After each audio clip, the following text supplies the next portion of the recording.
Class 12 এর ABTA Bangla, সংস্কৃত, দর্শন ইতিমধ্যেই এমসিকিউ গুলো আলোচনা করেছি। এবার এসসিকিউ গুলো আলোচনা করার পালা পড়েছে। দেখো এসসিকিউ গুলো আজকে আলোচনা করছি, খাতায় লেখা হয়েছে কিছু, সেইগুলো দেখে নাও। 1 নাম্বার সেট, তখন সে রীতিমতো কাব্য হয়ে পড়েছে। সে কাব্য হয়ে পড়েছিল কেন? তাহলে দেখো লেখক মানিক বন্দ্যোপাধ্যায়ের কে বাঁচাই কে বাঁচে গল্পে কলকাতার ফুটপাতে প্রথম অনাহারে মৃত্যু দেখে মৃত্যুঞ্জয়ের মানবিক বা মানসিক বেদনাবোধের সঙ্গে চলতে থাকে শারীরিক কষ্টবোধ, তাই সে কাবু হয়ে পড়েছিল। 2 নাম্বার, বুড়ি তুমি হিন্দু না মুসলমান? এই উত্তরে বুড়ি কি বলেছিল? দেখো সৈয়দ মুস্তাফা সিরাজের লেখা ভারতবর্ষ গল্পে বুড়ি রেগে গিয়ে উত্তর দিয়েছিল, চোখের মাথা খেয়েছিস মিনছেরা, দেখতে পাচ্ছিস নে? ওরে নরক্ষকরা, ওরে শকুন চোখরা, আমি কি তা দেখতে পাচ্ছিস নে? চোখ গেলে দেব, যা যা পালা। এই বলে বুড়ি কিন্তু উত্তর দিয়েছিল। তারপর দেখো আমৃত্যু দুঃখের তপস্যা এ জীবন। কবি রবীন্দ্রনাথ ঠাকুর তার রূপনারায়ণের কুলে কবিতায় অনুভব করেছেন, জাগতিক নিয়মে বেঁচে থাকতে গেলে দুঃখ, দুর্দশা, যন্ত্রণা, আঘাত আর তীব্র বেদনাকে বরণ করে নিতে হয়। তাই কবির এই জীবনকে দুঃখের তপস্যা বলে মনে করেছেন। বেশ, তারপরে দেখো নদীর তীক্ষ্ণ শীতল ঢেউ এসে নামলো। সে নদীতে কেন নামলো? কবি জীবনানন্দ দাশের শিকার কবিতা থেকে সুন্দরী শিকার কবিতায় গৃহীত সুন্দরী বাদামি হরিণটি সারা রাত চিতাবাঘিনীর হাত থেকে আত্মরক্ষার জন্য বা নিজেকে রক্ষার জন্য ঘুরে ঘুরে ক্লান্ত ও বিহ্বল শরীরটাকে স্রোতের আবেশ দেওয়ার জন্য নদীর তীক্ষ্ণ শীতল ঢেউয়ে নেমেছিল। নেক্সট, অবসন্ন মানুষের শরীরে দেখি ধুলোর কলঙ্ক। তাহলে কবি অবসন্ন মানুষের শরীরে কি দেখতে পান? মহুয়ার দেশ কবিতায় কবি সমর সেন সকালে শিশির ভেজা মহুয়ার দেশের অবসন্ন মানুষের শরীরে দেখতে পান ধুলোর কলঙ্ক। তারপর দেখো আমি দেখি কবিতায় কবি চোখ ও দেহ কি কামনা করেছে? কবি শক্তি চট্টোপাধ্যায়ের আমি দেখি কবিতায় কবি চোখ সবুজ প্রাণবন্ত, সজীব প্রাণবন্ত সবুজ আর দেহ সবুজ বাগানে গাছের সান্নিধ্য প্রার্থনা করেছেন। আছে তোমাদের পাঠ্যাংশে দেখবে চোখ তো সবুজ চাই, দেহ চাই সবুজ বাগান। তারপরে দেখো বহুরূপী তখন লাটে উঠবে। বহুরূপী লাটে উঠবে কেন? বিভাব নাটকে দ্বিতীয় লভ সিনকে প্রোগ্রেসিভ অর্থাৎ রাজনৈতিকভাবে তাৎপর্যপূর্ণ ও প্রগতিশীল করে তুলতে বৌদি শম্ভু মিত্রকে আন্ডারগ্রাউন্ড পলিটিক্যাল লিডার বা আত্মগোপনকারী রাজনৈতিক নেতা সাজতে বলেন। তৃপ্তি মিত্রের এমন পরিকল্পনায় শম্ভু মিত্রের মনে হয় এইসব করলে সরকারের সন্দেহ হবে যে নিষিদ্ধ রাজনৈতিক আদর্শের সঙ্গে নিঘাত বহুরূপী নাট্যদলের কোনো যোগ আছে, তাই তিনি প্রশ্নোদ্ধৃত মন্তব্যটি করেছেন। ঠিক আছে, তারপরে দেখো তোমার চোখে জল কেন বলো তো? শ্রোতার চোখে জল আসার কারণ কি? দেখো এটা নানা রঙের দিন নাটকে বৃদ্ধ অভিনেতা রজনীকান্ত চট্টোপাধ্যায়ের দাপটে অভিনয় একাকিত্ব, আক্ষেপ ও যন্ত্রণার সাক্ষী হয়ে প্রম্পটার কালীনাথ সেনের দুঃখে ভালোবাসায় তার আবেগে চোখে জল এসে গিয়েছিল। নেক্সট, সেটা যখন মাথায় পড়বে তখন বুঝবে সেটা কি। তাহলে সেটা মাথায় পড়বে কেন? তাহলে দেখো শম্ভু মিত্রের বিভাব নাটক অনুযায়ী রবীন্দ্রসঙ্গীত গাইবার একটি বিশেষ রীতি আছে। সেই রীতি না মেনে ফিল্মি কায়দায় রবীন্দ্রসঙ্গীত গাইলে বংশদণ্ড মানে বাঁশের লাঠি বংশদণ্ড মাথায় পড়তে পারে বলে শম্ভু মিত্র মনে করেছেন। আর একটি কারণ, সেই সময় রবীন্দ্রসঙ্গীতের স্বত্ব বিশ্বভারতী কর্তৃপক্ষের হাতে ছিল, তাই ফিল্মি কায়দায় গাওয়া হলে জটিলতা হতে পারে বলে মনে করেন বিভাব নাটকের কেন্দ্রীয় চরিত্র শম্ভু মিত্র। বেশ, তারপরে দেখো আমারও আর কিছু ভালো লাগতো না। বক্তার আর কিছু ভালো না লাগার কারণ কি? কারণ সেই যে মেয়েটা রজনীকান্তকে ভালোবেসেছিল। দেখো নানা রঙের দিন নাটকে থিয়েটারকে ভালোবাসার কারণে রজনীকান্তের প্রেমিকার সঙ্গে চিরবিচ্ছেদ ঘটেছিল। অর্থাৎ থিয়েটার অন্তপ্রাণ রজনী চাটুর্যে থিয়েটারের জন্যই প্রেমকে বিসর্জন দিয়েছিলেন, অথচ সেই থিয়েটারের দর্শকদের কাছে তিনি সত্যিকারের ভালোবাসা, কদর বা সামাজিক সম্মান কিছুই পেলেন না। এক অভিনেতার জীবনের এই চরম সত্য জেনে যাওয়ার পরে তার আর কিছুই ভালো লাগতো না, মানে সত্য জেনে যাওয়ার পরে তার আর কিছুই ভালো লাগতো না। তারপরে নিদেন একটা রাঁধুনি তো ছিল। প্রতিজানে এমন এক মজুরের প্রশ্ন এই কবিতায় গলদের যুদ্ধে পরাস্ত করার সময় জুলিয়াস সিজারের সঙ্গে নিদেন পক্ষে একটা রাঁধুনি থাকার কথা লেখক বেটল ব্রেক্ট মনে করেছেন। তারপরে দেখো হঠাৎ একটা প্রশ্ন জাগলো ওর মনে প্রশ্ন জাগার কারণ কি? সেই বলি কান্ধারী যখন আমরা অলৌকিক গল্পে দেখতে পাই, দেখো এটা লেখা হয়নি, অলৌকিক গল্পে আমরা দেখতে পাই যে মর্দানার প্রচণ্ড জল পিপাসা পেয়েছে, তাই মর্দানা সেই বলি কান্ধারীর কাছে জল চাইতে গেলে কুয়োর দিকে নির্দেশ দেয়। যখনই মর্দানা কুয়োর দিকে যেতে গেল তখনই বলি কান্ধারীর মনে একটা সন্দেহ এলো, তাই হঠাৎ একটা প্রশ্ন জাগলো ওর মনে। ঠিক আছে, তারপরে দেখো ন্যূনতম শব্দজোড় বলতে কি বোঝো? যখন দুটি ভিন্ন শব্দের মধ্যে উচ্চারণের ন্যূনতম পার্থক্য বর্তমান, সেই শব্দজোড়কে ন্যূনতম শব্দজোড় বলা হয়। ন্যূনতম শব্দজোড়ে উচ্চারিত দুটি ধ্বনি ভাষার দুটি পৃথক ধ্বনি মূল, যেমন তালা থালা, নরম গরম ইত্যাদি। বেশ, তারপরে দেখো জোর কলম শব্দ কাকে বলে? দেখো একটি উদাহরণ দাও। সহজ কথায় বললে জোর কলম শব্দ বলতে এমন এক ধরনের শব্দকে বোঝায় যার মধ্যে একাধিক রূপমূলের সমবায় থাকে, যেমন ধোঁয়া যুক্ত কুয়াশা সমান হচ্ছে ধোঁয়াশা।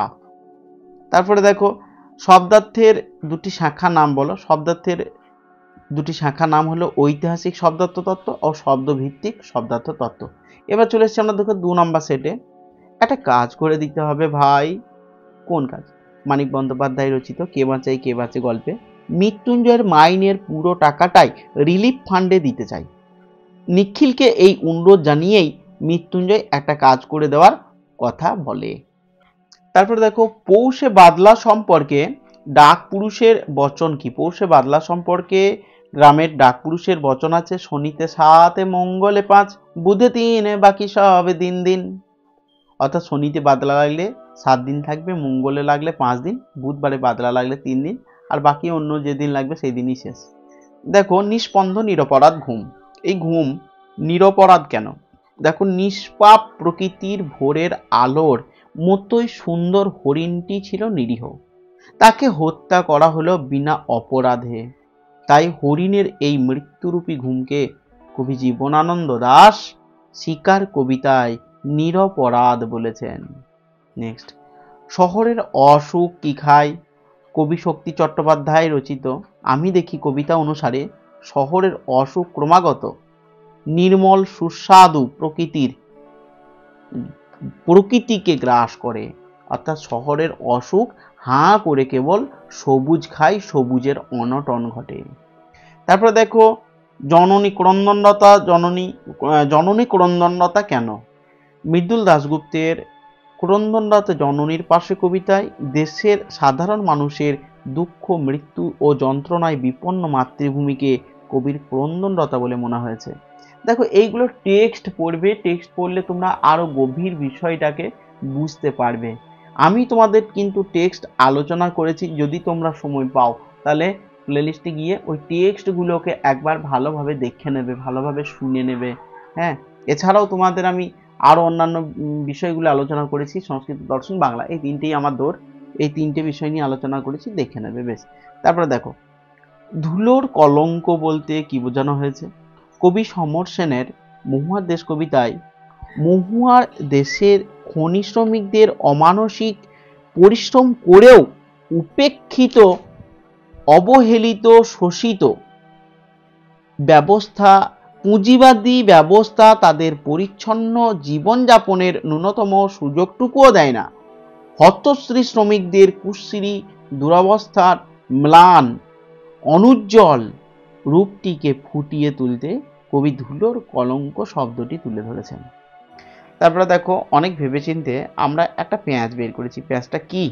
দেখো, বিভ্রম নাটকে প্রয়োগ কৌশল ও ভঙ্গি নির্ভর একটি প্যাঁচের কথা এখানে বলা হয়েছে। অর্থাৎ ভঙ্গি নির্ভর এমন, ওটা ছোট করে বলা যাবে বা একটু বড় করে বলতে পারো যে ভঙ্গি নির্ভর এমন এক অভিনব নাট্যরীতিকে অবলম্বন করতে চেয়েছেন সৌম্যমিত্র, যাতে সিনসিনারি, টেবিল, বেঞ্চি, দরজা, জানালার পরিবর্তে কেবল একটা প্ল্যাটফর্ম হলেই চলবে। এটি হলো বহুরূপী নাট্যগোষ্ঠীর পেঁয়াজ। ঠিক আছে, বা এরকমও ছোট করে যদি বলে দিলাম আগেই। বেশ, তারপরে দেখো জীবনের শেষ কথাগুলি কোথায় লেখা আছে? তাহলে নানা রঙের দিন নাটকে রজনীকান্ত চট্টোপাধ্যায়ের মতে অন্ধকার প্রেক্ষাগৃহের দেওয়ালে কালো কালো অঙ্গারে জীবনের শেষ কথাগুলো লেখা আছে। তারপর দেখো স্টেজের দরজায় এসে হাজির। কে হাজির? বিভ্রম নাটকে সরকারের পিয়াদা থিয়েটারের দলের কাছ থেকে খাজনা আদায় করার জন্য স্টেজের দরজায় হাজির হয় পিয়াদারা। ঠিক আছে, দেখো কাউকে বিশ্বাস করি না, বৃদ্ধ অভিনেতা কালীনাথ, না রজনীকান্ত চট্টোপাধ্যায়, তার নানা রঙের দিন নাটকে পেশাদারি থিয়েটারের টিকিট কেনা খদ্দেরদের বা দর্শকদের কাউকে বিশ্বাস না করার কথা বলেছেন। খুব দুঃখের সঙ্গে কথাটা এসেছে গো। তারপর দেখো স্পেনের ফিলিপ কেঁদেছিল খুব। কেন ফিলিপ কেঁদেছিল? পড়তে জানা এমন এক মধুরে প্রশ্ন কবিতায় উল্লেখিত রাজা দ্বিতীয় ফিলিপ স্পেনের সৌভাগ্যের প্রতীক স্প্যানিশ আর্মাডা জাহাজ রণতরী নৌবহর ডুবে যাওয়ায় দুঃখে ও হতাশায় কেঁদেছিল, মানে লোকসান হলো বলে। তারপরে দেখো সেকালে ঘন ঘন সাকা হতো। সাকা কি? পরাধীন ভারতে পাঞ্জাবে ন্যায়সঙ্গত অধিকার অর্জনের জন্য বা কোনো মহৎ উদ্দেশ্যকে লক্ষ্য রেখে আত্মদানের ঘটনাকে সাকা বলা হয়। যে অর্থাৎ মহৎ আত্মত্যাগের উদ্দেশ্যে যে অনুষ্ঠান সেটাকেই সাকা বলা হয়। বেশ, তারপরে দেখো সুর তরঙ্গ কাকে বলে? বাক্যে সুরের উঠা পড়াকে সুর তরঙ্গ বলে। যেমন রাম কাল আমাদের বাড়িতে আসবে, রাম কাল আমাদের বাড়িতে আসবে, এরকম। তাহলে দুটো কথা একই, কিন্তু শুধুমাত্র কথা বলার তারতম্যের জন্য যে আমাদের শব্দ উঠা নামা, সেইটাকেই বলা হচ্ছে সুর তরঙ্গ। তার প্রত্যয় কাকে বলে? এটা বড় প্রশ্ন হিসাবে আসার সম্ভাবনা আছে। যে ধ্বনি বা ধ্বনি সমষ্টি পদ বা ধাতুর সঙ্গে যুক্ত হয়ে নতুন পদের সৃষ্টি করে বা কখনো পদের পরিবর্তন করে তাকে প্রত্যয় বলে। যেমন খা যুক্ত আ সমান খাওয়া, চালাক যুক্ত হর্ষই সমান চালাকি। তারপরে তাহলে শৈলী বলতে এরকমই বোঝায় যে মানে বিভিন্ন ব্যক্তি বিভিন্ন পরিস্থিতিতে বিভিন্ন রকমের যে ভাষা রীতি ইত্যাদি ব্যবহার করে, সেই তাকেই বলা হয় শৈলী। ঠিক আছে, বেশ। তারপরে দেখো 3 নাম্বার সেট। তখন সে রীতিমতো কাব্য হয়ে পড়েছে। কে কেন কাব্য হয়ে পড়েছে? মানিক বন্দ্যোপাধ্যায় রচিত কে বাঁচে গল্পে কলকাতার ফুটপাতে প্রথম অনাহারে মৃত্যু দেখে মৃত্যুঞ্জয়ের মানসিক বেদনাবোধের সঙ্গে চলতে থাকে শারীরিক কষ্টবোধ, তাই সে কাব্য হয়ে পড়েছিল। সতীশ মিস্ত্রির কোন কোন ধানে মড়ক লেগেছিল? 3 রকম ধান। সতীশ মিস্ত্রির হরকুল, মোটা আর পাটনাই, এই 3 ধানে মড়ক লেগেছিল। তারপর দেখো সত্যের দারুণ মূল্য লাভ করিবারে। তো কবি সত্যের দারুণ মূল্য কিভাবে লাভ হয়? দেখো কবি রবীন্দ্রনাথ ঠাকুর সত্যের দারুণ মূল্য লাভ হয় আমৃত্যু দুঃখের তপস্যার মধ্য দিয়ে। তারপরে দেখো দেবদারুর দীর্ঘ রহস্য কোথায় তার ছায়া ফেলে? কবি সমর সেনের মহুয়ার দেশ কবিতা অনুসারে সুদূর মহুয়ার দেশের পথের দুধারে দেবদারুর দীর্ঘ রহস্য ছায়া ফেলে। নেক্সট আমি তা পারি না। কে কি পারে না? ক্রন্দনরত জননীর পাশে কবিতায় কবি মৃদুল দাশগুপ্ত নিখোঁজ মেয়েটির ছিন্ন ভিন্ন মৃতদেহ দেখে বিধির বিচার চেয়ে আকাশের দিকে তাকিয়ে থাকতে পারেন না। নেক্সট সবুজের অনটন ঘটে কোথায়? কেন সবুজের অনটন ঘটে? দেখো আমি দেখি কবিতা অনুসারে নির্বিচারে সবুজ ধ্বংস করে নগরায়ন মানে শহর তৈরি করার জন্য শহরে সবুজের অনটন ঘটে, মানে গাছপালা কেটে ফেলার জন্য। তারপরে দেখো বুদ্ধিটা কি করে এলো বলি। তা দেখো এখানে কোন বুদ্ধির কথা বলা হয়েছে? বিভাব নাটক অনুযায়ী সাজ সরঞ্জাম, আলো, ঝালর, সিন সিনারি না থাকা সত্ত্বেও কয়েকটি পুরনো নাটক দেখে নাট্যকার শম্ভু মিত্র যে অঙ্গভঙ্গি নির্ভর নাটক করার বুদ্ধি পেয়েছিলেন, এখানে সেই বুদ্ধির কথাই বলা হয়েছে। এটা আমার হাতে লেখা। বেশ, তারপরে দেখো, এই তো জীবনের সত্য। জীবনের সত্যটা কি? নানা রঙের দিন নাটকে নাটক অনুযায়ী প্রতিভাবান অভিনেতাকে কখনো বার্ধক্য গ্রাস করতে পারে না। রজনীকান্ত চট্টোপাধ্যায় একেই জীবনের সত্য বলে মনে করেছেন। পর্দা খুলে দেখা যায় মঞ্চ সম্পূর্ণ ফাঁকা। কি দেখা যায়? বিভাব নাটকে দেখা যায় পর্দা খুলে মঞ্চ সম্পূর্ণ ফাঁকা। বেশ, তারপরে দেখো, অমর গাঙ্গুলিকে হেড পণ্ডিত প্রমোশন দেননি কেন? কারণ শম্ভু মিত্রের বিভাব নাটকে স্কুলের সংস্কৃত পরীক্ষায় অমর 13 পাওয়ায় স্কুলের হেড পণ্ডিত অমর গাঙ্গুলিকে প্রমোশন দেননি। সংস্কৃততে 13 পেয়েছিল। তারপরে দেখো, সন্ধ্যার জলস্রোতে, না সেই সন্ধ্যায় কোথায় গেল রাজমিস্ত্রিরা? কোন সন্ধ্যার কথা বলা হয়েছে? পড়তে জানে এমন এক মজুরের প্রশ্ন কবিতায় চীনের প্রাচীর নির্মাণ কার্যে শেষ হওয়ার পরেই সেই মিস্ত্রিরা যে কোথায় অদৃশ্য হয়ে গেল, এখানে সেই তাদের উদ্দেশ্যে এই কথাটি বলা হয়েছে। মেজাজ বিগড়ে দিল। কোন ঘটনা লেখকের মেজাজ বিগড়ে দিল? সেই পাঞ্জা সাহেবে হাত দিয়ে পাথর থামিয়ে দেওয়ার ব্যাপারটা গল্পকথকে মানে আমাদের যে শুনছিল গল্পটা মায়ের কাছ থেকে, তখন তার মেজাজ বিগড়ে গেল। বা দেখলাম একবার, কর্তা সিং দুগ্গালে লেখা অলৌকিক গল্প অনুযায়ী নানক হাত দিয়ে পাথর পাহাড়ের চূড়া থেকে গড়িয়ে আসা পাথরের চাঙড়কে থামিয়ে দিয়েছেন। এই আজগুবি ব্যাপারটিকে লেখকের মেজাজ বিগড়ে দিয়েছিল। তারপরে দেখো, সুর তরঙ্গ কাকে বলে? একটু আগে হয়েছে। সুরের বা স্বরাঘাতের হ্রাস বৃদ্ধির দ্বারা যখন সমগ্র বাক্যের অর্থ নিয়ন্ত্রিত হয়, তখন সেই সুরের ওঠানামাকে সুর তরঙ্গ বলে। যেমন আমি একটা প্রশ্ন করা হচ্ছে, ধরো যেমন রামকাল আমাদের বাড়িতে আসবে। রামকাল আমাদের বাড়িতে আসবে, দেখো একই কথা, শুধুমাত্র বলার ভঙ্গি অনুযায়ী মানে পাল্টে যাচ্ছে। দেখো, ঐতিহাসিক শব্দার্থ তত্ত্ব কাকে বলে? শব্দার্থ তত্ত্বের যে বিভাগের মূল আলোচ্য বিষয় সময়ের সঙ্গে ভাষার অর্থের পরিবর্তনের আলোচনা হয়, তাকে ঐতিহাসিক শব্দার্থ তত্ত্ব বলে। গুচ্ছধ্বনি কাকে বলে? উদাহরণ, বাংলায় গুচ্ছধ্বনির সংখ্যা কটি? দেখো, পাশাপাশি উচ্চারিত দুটি ব্যঞ্জনধ্বনি সমাবেশকে গুচ্ছধ্বনি বলে। গুচ্ছধ্বনির মাঝখানে কোনো স্বরধ্বনি থাকে না। যেমন উত্তর শব্দে তয় হসন্ত যুক্ত তয় হসন্ত হলো গুচ্ছ ধ্বনি। বেশ, তাহলে দেখো, গুচ্ছ ধ্বনির সংখ্যা চেয়েছিল একটা প্রশ্ন, বাংলায় গুচ্ছ ধ্বনির সংখ্যা কয়টি? তাহলে দুটি অক্ষর বিশিষ্ট গুচ্ছ ধ্বনি, যেমন চয়ে ছয়ে, এইরকম হচ্ছে 200টারও বেশি। ঠিক আছে, আর 3টি অক্ষর যুক্ত ধ্বনির সংখ্যা বলছে 8টি, আর এর থেকে 4টি যুক্ত ধ্বনির সংখ্যা হচ্ছে 1টি, সংস্কৃত শব্দটি। বেশ, 4 নম্বর সেট, তখন সে রীতিমতো কাব্যু হয়ে পড়েছে। সে কাব্যু হয়ে পড়েছে কেন? মানিক বন্দ্যোপাধ্যায়ের কে বাঁচায় কে বাঁচে গল্পে কলকাতার ফুটপাতে প্রথম অনাহারে মৃত্যু দেখে মৃত্যুঞ্জয়ের মানসিক বেদনাবোধের সঙ্গে শারীরিক কষ্টবোধ হয়, ফলে মৃত্যুঞ্জয় কাবু হয়ে পড়ে। নেক্সট, বড় পিসিমা খনখনিয়ে ওঠে। খনখনিয়ে ওঠার কারণ কি? মহাশ্বেতা দেবীর ভাত গল্পে উৎসব উপোসের জন্য এবং ঘর সংসার হারিয়ে হতবম্ব হয়ে কাঠ কাটতে কাটতে অন্যমনস্ক হয়ে যায়, তা দেখে বড় পিসিমা খনখনিয়ে ওঠেন। আমি তা পারি না, একটু আগে হয়েছে। কে কি পারেন না? ক্রন্দনলতা জননীর পাশে কবিতায় কবি মৃদুল দাশগুপ্ত নিখোঁজ মেয়েটির ছিন্ন ভিন্ন মৃতদেহ দেখে বিধি বিচার চেয়ে আকাশের দিকে তাকিয়ে থাকতে পারেন না। তারপর দেখো, সবুজের অনটন ঘটে। সবুজের অনটন ঘটলে কি হবে? কবি শক্তি চট্টোপাধ্যায় রচিত আমি দেখি কবিতায় নির্বিচারে সবুজ ধ্বংস করে নগরায়নের ফলে শহরের সবুজের অনটন ঘটে।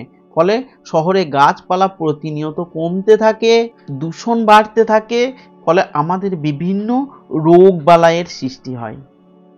তাই আমাদের প্রতিনিয়ত এই গাছ কাটা উচিত নয়। এখানে অনটন শব্দের অর্থ হচ্ছে অভাব, মানে প্রতিনিয়তই যেন গাছপালা অদৃশ্য হয়ে যাচ্ছে, কমে যাচ্ছে। এরকম বোঝানো হয়েছে। তারপরে দেখো সোনার বর্ষার মতো জেগে ওঠে বাদামি হরিণ কি করতে চেয়েছিল? তাহলে সোনার বর্ষার সুন্দরী বাদামি হরিণটি ভোরের সূর্যালোকে সোনার বর্ষার মতো জেগে ওঠে, সাহসে স্বাদে সৌন্দর্যে হরিণীর পর হরিণীকে চমক লাগিয়ে দিতে চেয়েছিল। অলস সূর্য দেয় এঁকে, অলস সূর্য কি এঁকে দেয়? কবি সমর সেনের মহুয়ার দেশ কবিতা অনুসারে অলস সূর্য সন্ধ্যার জলস্রোতে উজ্জ্বল আলোর স্তম্ভ এঁকে দেয়। তাই অনেক ভেবেচিন্তে আমরা একটা প্যাঁচ বের করেছি। প্যাঁচটা কি?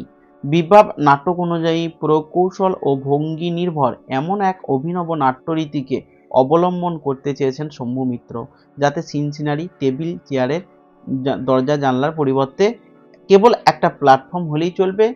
এটি হলো বহুরূপী নাট্যগোষ্ঠীর প্যাঁচ। তারপরে দেখো মরা হাতি সোয়ালা কে কি দেখে এমন উক্তি করেছিল? তাহলে নানা রঙের দিন নাটকে বৃদ্ধ অভিনেতা রজনীকান্ত চট্টোপাধ্যায় দিলদারের চরিত্রের অভিনয় দেখে মুগ্ধ হওয়ায় 60টি ক্লাব বা হাততালি পান, আর সেই সঙ্গে এক জনৈক দর্শক এমন মন্তব্য করেছিলেন। তারা এসব মানবে কেন? তারা কি মানবে না?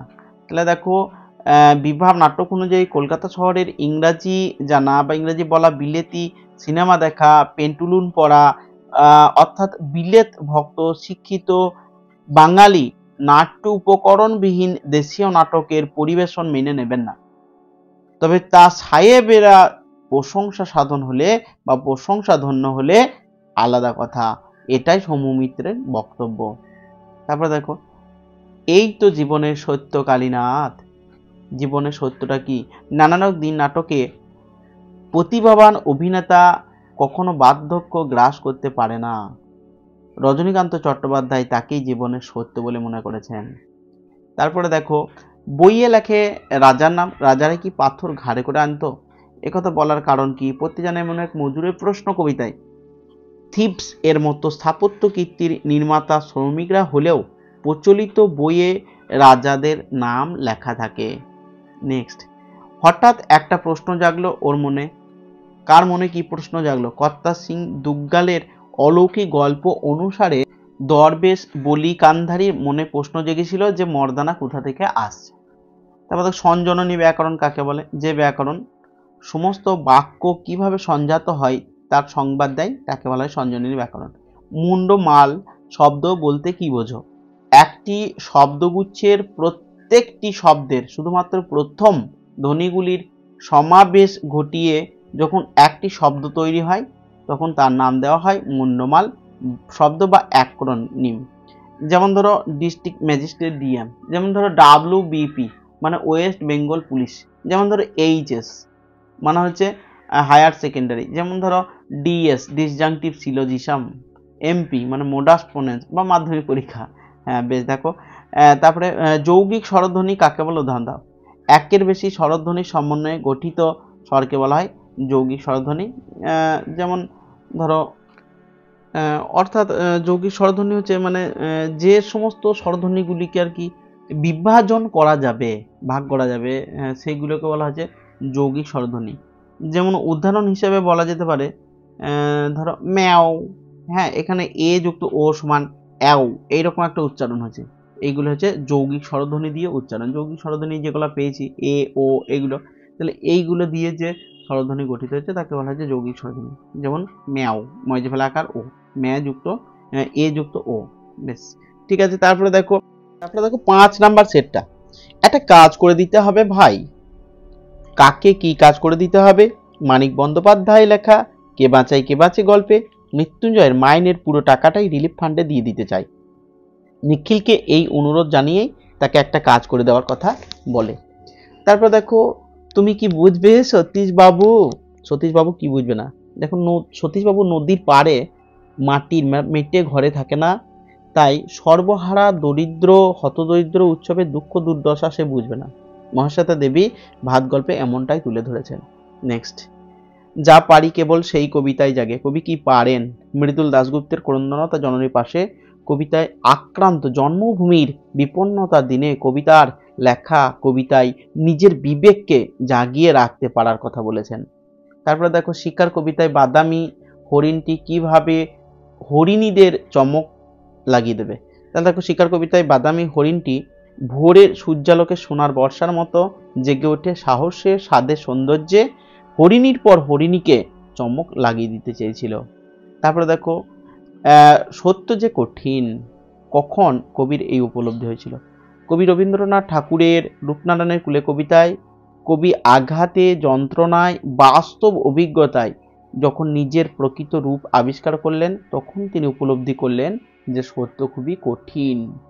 তারপরে দেখো নামুক মহুয়ার গন্ধ, কোথায় নামবে? মহুয়ার দেশ কবিতায় কবি সমর সেন চেয়েছেন তার ক্লান্তির ওপর নামুক মহুয়ার গন্ধ। নেক্সট, আমি তো চললাম আবার দেখা হয় কিনা কে জানি, এই উক্তিটি কার লেখা, কোন নাটকের সংলাপ? উক্তিটি তুলসী লাহিড়ীর লেখা, এটি পথিক নাটকের সংলাপ। নেক্সট, আর একদিন তাকে দেখে মনে হয়েছিল, কি মনে হয়েছিল? রজনীকান্ত চট্টোপাধ্যায়ের আর একদিন নানা রঙের দিন নাটকে তার প্রেমিকাকে দেখে মনে হয়েছিল ভোরের আলোর চেয়েও সে সুন্দর। তারপরে দেখো হাসির নাটক করতে হবে, এই নির্দেশের পেছনে কি কারণ ছিল? তো দেখো বহুরূপী সম্পাদকের মতে হাসি নাটকের দারুণ বক্স অফিস, অর্থাৎ দর্শকদের চাহিদা কিংবা বাণিজ্যিক সফলতা বেশি, তাই এ ধরনের নাটক করতে হবে। নেক্সট, শিল্পকে যে মানুষ ভালোবেসেছে, শিল্পকে ভালোবাসলে কি ঘটে? দেখো বৃদ্ধ অভিনেতা রজনীকান্ত চট্টোপাধ্যায়ের বিশ্বাস, শিল্পকে যে মানুষ ভালোবেসেছে তার বার্ধক্য, একাকিত্ব, রোগ, এমনকি মৃত্যু ভয় নেই। এখানে সেই নিয়মের কথাই বলা হয়েছে। তারপরে দেখো বেশিক্ষণ বাঁচবে কিনা সন্দেহ, কেন এ কথা বলা হয়েছে? প্রশ্নোদ্ধৃত অংশটি অলৌকিক গল্প থেকে নেওয়া হয়েছে। এই গল্পে দ্বিতীয়বারও জল না পেয়ে ফিরে আসায় গুরু নানকের শিষ্য মর্দানার প্রবল তৃষ্ণায় এমন অবস্থা হয়েছিল, এ কথা বলা হয়েছে। নেক্সট, দেখো এগুলো আলোচনা করছি, তবে একবারও বলিনি, যাদের একদম নতুন তারা অবশ্যই চ্যানেলটিকে সাবস্ক্রাইব করো। আর কেমন লাগলো ভিডিওগুলি কমেন্টে জানাও, যে কোনো একটা কমেন্ট করো এবং ভিডিওটিকে একটি লাইক করো, ঠিক আছে? বেশ, একটা সাবস্ক্রাইব কিন্তু করে দাও।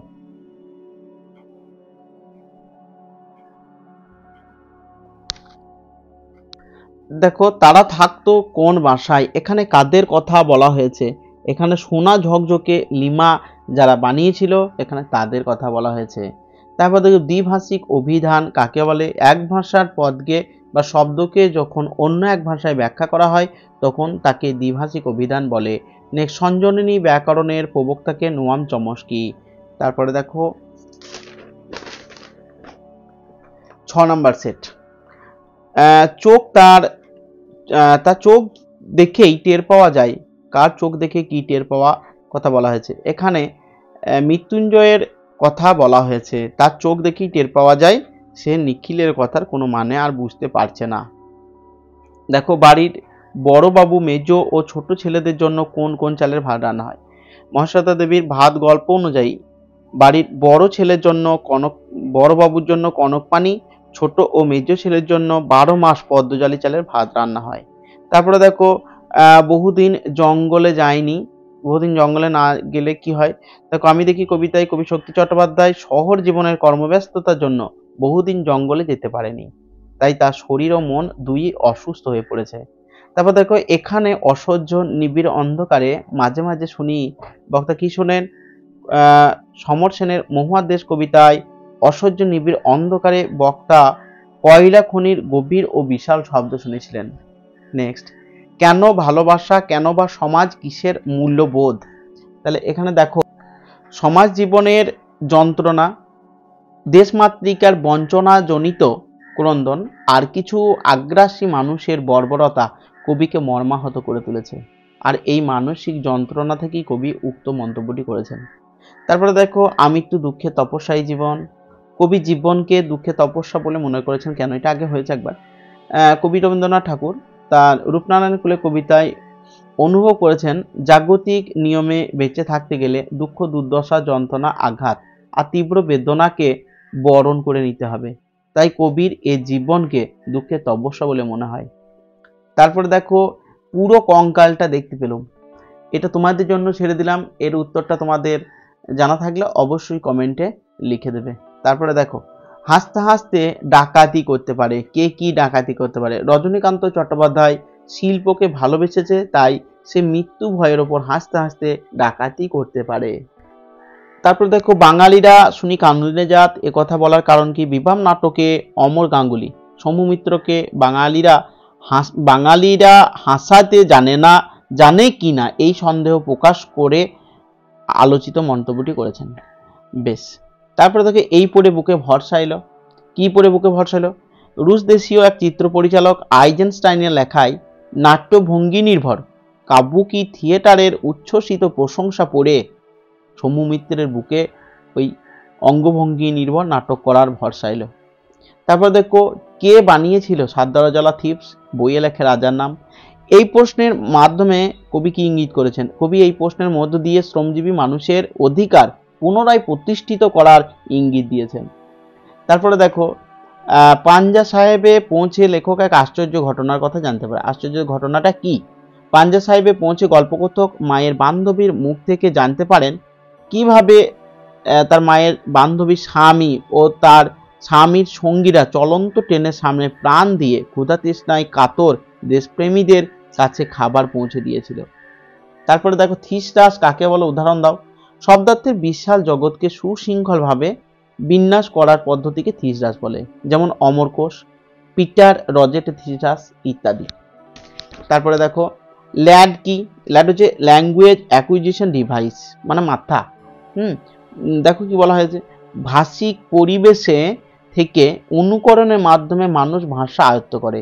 এই তত্ত্ব থেকে নোয়াম চমস্কি সরে এসে বলেন, ভাষা শেখার সামর্থ্য মানুষের মধ্যেই আছে, আর সেই সামর্থ্য মূল কারণ হচ্ছে মাথা।